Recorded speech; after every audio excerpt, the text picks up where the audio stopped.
to barrack me for a minute when the justice started again, but obviously it was meant in a more positive way.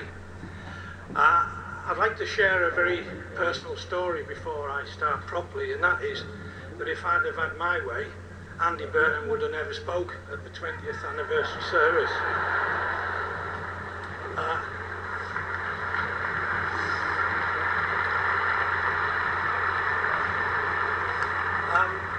Not because I didn't like him, it's just that he was a politician, and that was like something that you got on your shoe.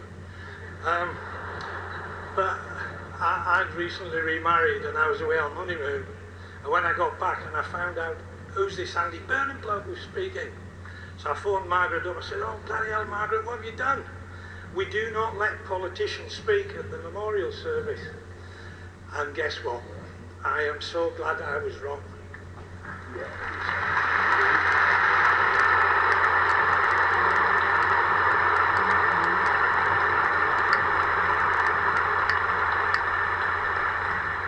So, as you've heard many times already, today marks the 25th anniversary, 25 years that we've been campaigning for justice with your help, with our own help among ourselves. Wow, 25 years. I had black hair and a tash then. Look at me now. Again, a very long road. I'd just quickly like to recap some of the key milestones. The Lord Justice Taylor inquiry and his reports. Years and years of nobody believing us and thinking we were a bunch of nutters. Then Jimmy McGovern's drama documentary, which got us back on track again.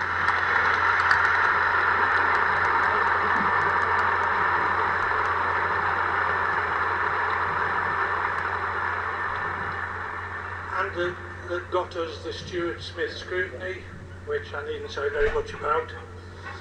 And then, of course, another fantastic day in this wonderful stadium was the Hillsborough Justice Concert, when we actually enjoyed ourselves for once, and we also raised the funds to launch the private prosecutions.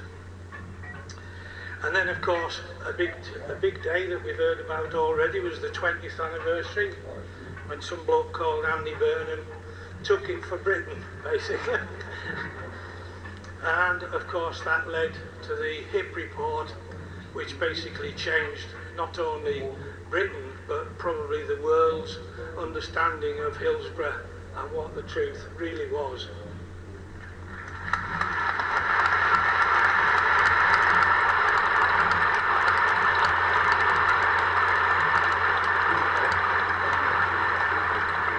And as you again have heard already, that led to the original verdicts, which we never agreed with, being quashed at the tail end of last year.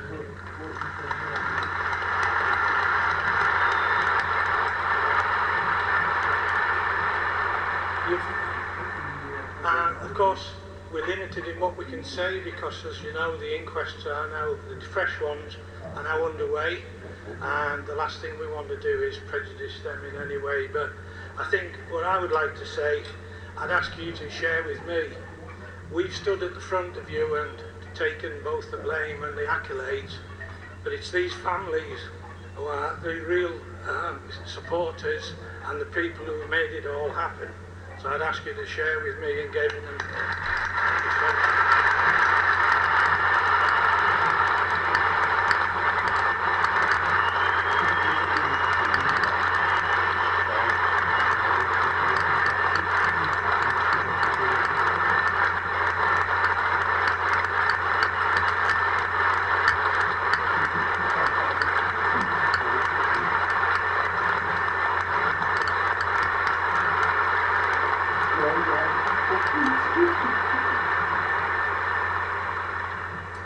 Remarkably, over those 25 years, we've actually only had 3 chairmen.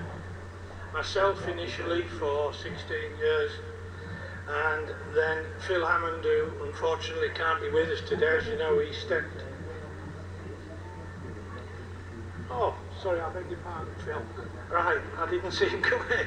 As I say, Phil, and as you all know, unfortunately Phil was taken ill and very nearly died, so I'm extremely pleased to see him here today.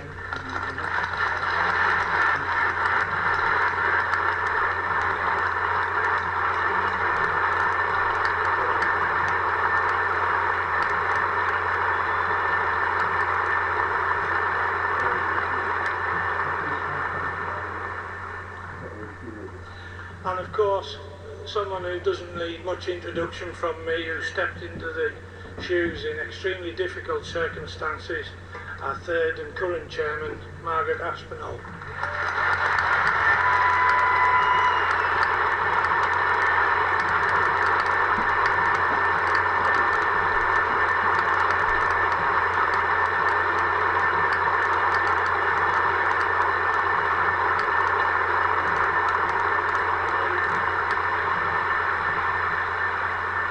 I think it's only fitting that we mention some of the other officers who you won't have seen. You'll have seen them on the odd TV programme, but you certainly haven't seen them standing here. If I can just quickly run through those. Jenny Hicks, who's been on our committee for many years and is Margaret's vice chairman.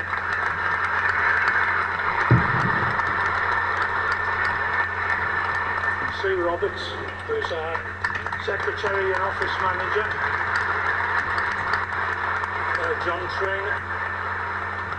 John Trainer, who's our treasurer, having taken over from his mum. Jimmy Wafer.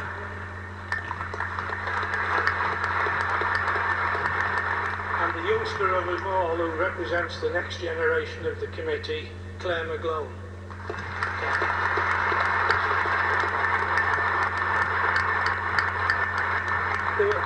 There were some other officers who are still living. I'd just like to quickly mention those. Patricia Joins, who was our vice chair for a long time. Rose Robinson. Barry Devonside. Doreen Jones. And Liz Jones.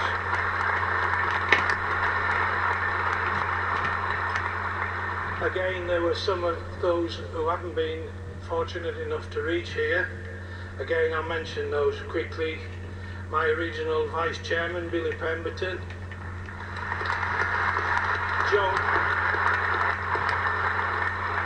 Joan Trainer. Terry Sefton. And of course, John Glover. Apologies to anybody who I've missed.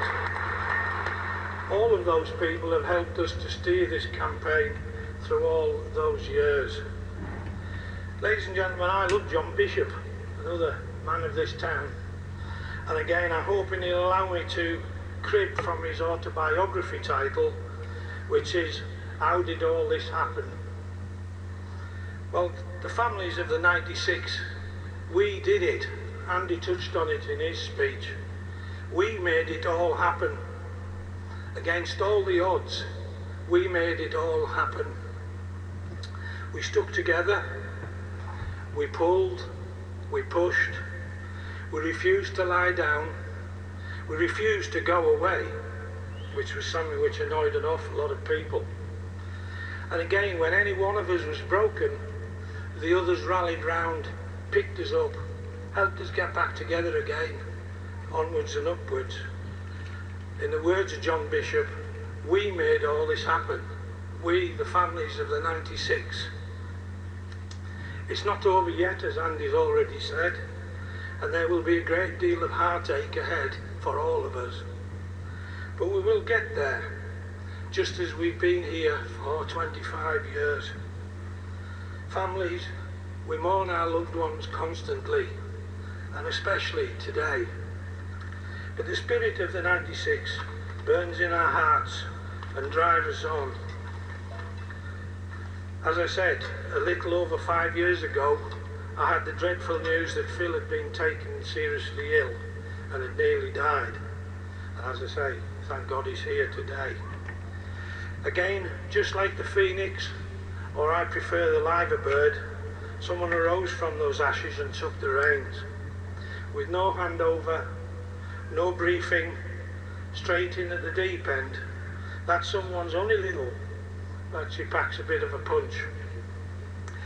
I've seen that woman grow from a mum in the background to a formidable speaker and a leader, a politician, perhaps not in Andy's class, but a politician nonetheless, who can hold her own with the best.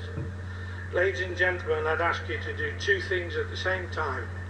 Put your hands together for the 96, for their families, and for Margaret Aspinall.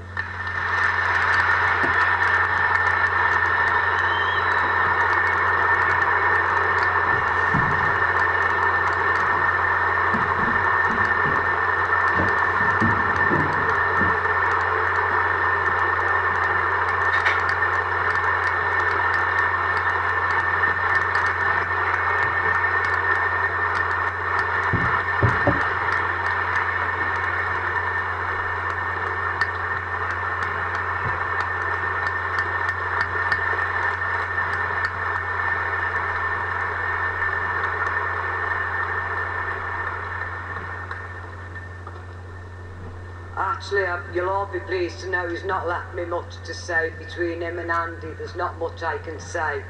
But what Trevor hasn't told you, he near sacked me when I allowed Andy to speak to all of you.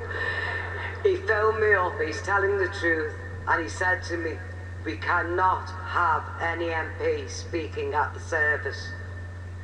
On your head be it. And it was on my head, and am I so glad I took that risk, Andy, but I was near sacked for you.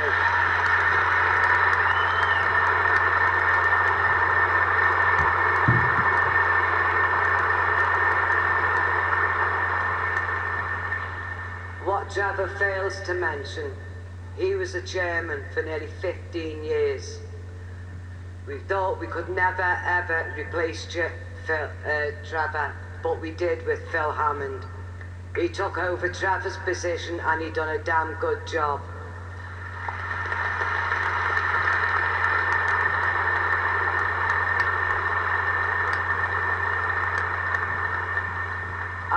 I was Phil Hammond's vice chairman, but I learned an awful lot from two great mentors, and I thank them very much for all what they taught me, Trevor and Phil. Thank you so much.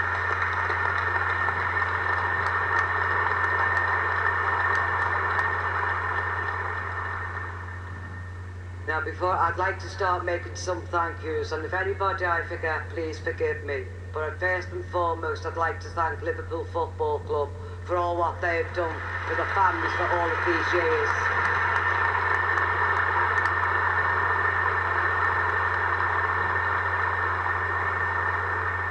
The players, past and present, and also 5 times Susan Griffiths for all what they're doing as well to help the families. Thank you so much. I'm looking at you, Ian. I'm looking at you, Ian, and you've been absolutely tremendous, and I'd like to thank you personally on behalf of all of our families. And every time I phone you up, there's nothing too much to ask of you. Thank you for that as well.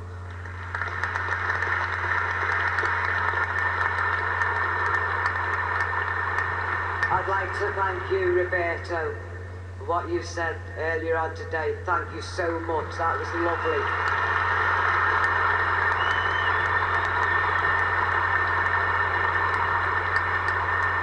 Also, Brendan Rogers. Thanks a lot, Brendan, for what you've said also. You're brilliant. If I may, and I hope our players don't mind me saying this. This is the present players. I tell you, stress is very difficult, but stress is also good. It gives you determination to fight, and I know that's what you're going to do to get this Champions League.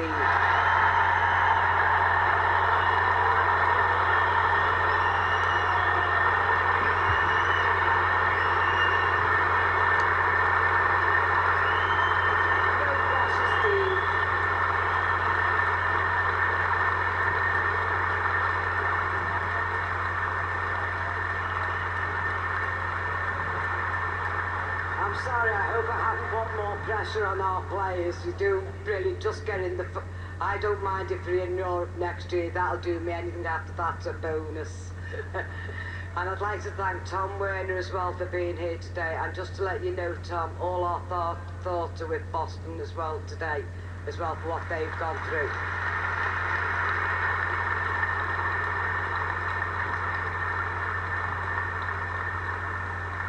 I'd like to thank the Mayor, Joe Anderson, as well, who commissioned this sculpture behind us. I think it's brilliant. Thank you, Joe, on behalf of all the families. The Lord Mayor for being here today. I'd like to thank the Love and Joy Gospel Choir. Beautiful. Thank you so much. Tanny, thank you. Leroy, well done. Thank you very much for what you've done. Obviously the clergy, I can't thank all of you enough, and ad-lib. But there is a story. For 25 years, as Trevor said before, we've been fighting to get to the truth. We've been told we've got to be very careful, as the media have got to be, what we can say. But I don't think I need to say it. You all know what we've been fighting for. So I don't need to say what it's for.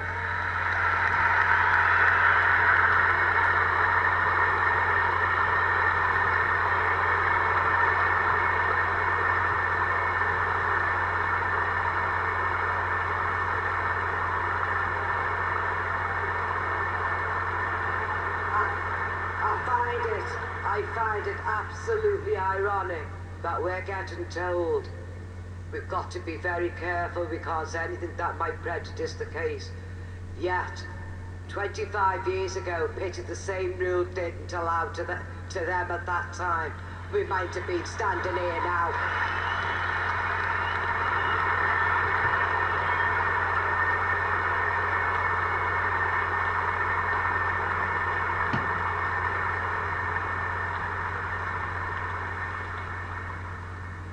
One thing I will say as well, no matter how much mud and dirt they try to throw at us, Liverpudlians, Scousers, Merseysiders, we don't lie down and take it.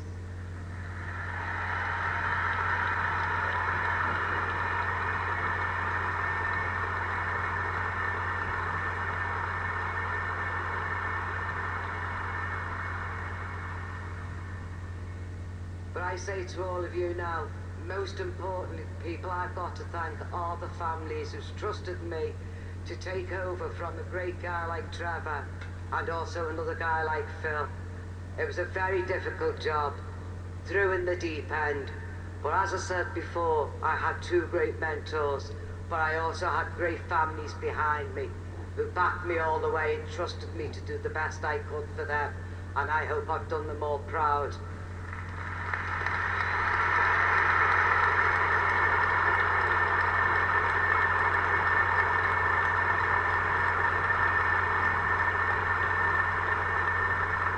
One thing I will say to the families, we're there for the duration until we get, let's hopefully, what rightfully we should have had 25 years ago.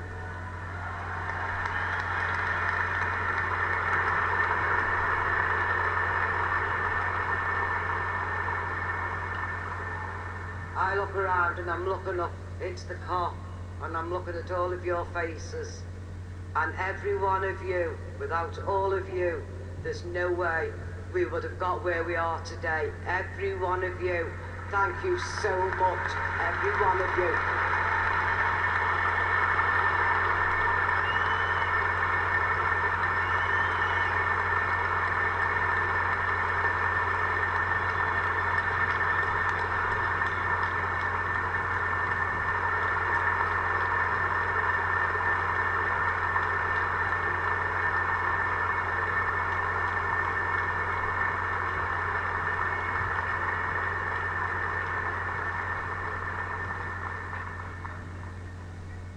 And I hope at the end of this, we've got a long journey ahead of us. We know it's not going to be easy. We've still got another 12 months. But I hope at the end of that time that all of you, alongside of all of us, will have some peace. The main thing, we all have some peace and get on with our lives. But let's hope also we've got something to celebrate. More importantly, yes.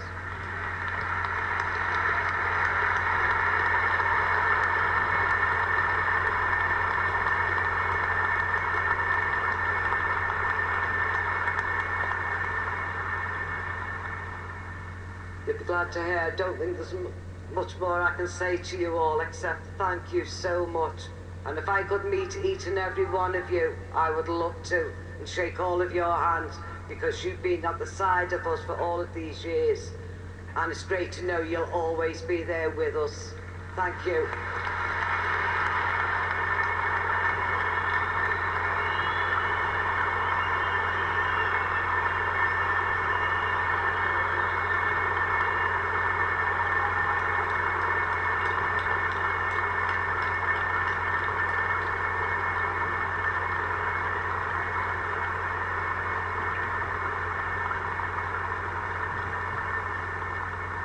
I can ask you all now to remain standing, please. Join with Jerry Marston and Neil McHale and singing You'll Never Walk Alone. Thank you.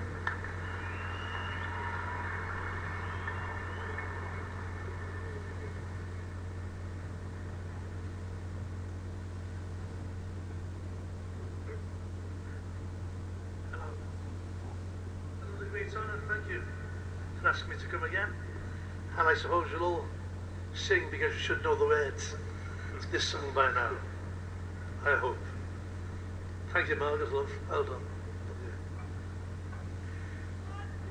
All right. I need some music.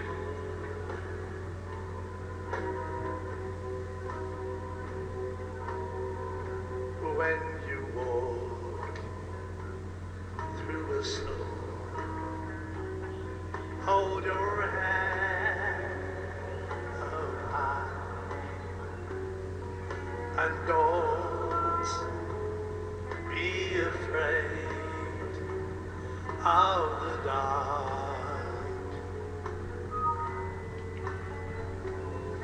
At the end of a storm, there's a golden sky and the sweet silver song of the light.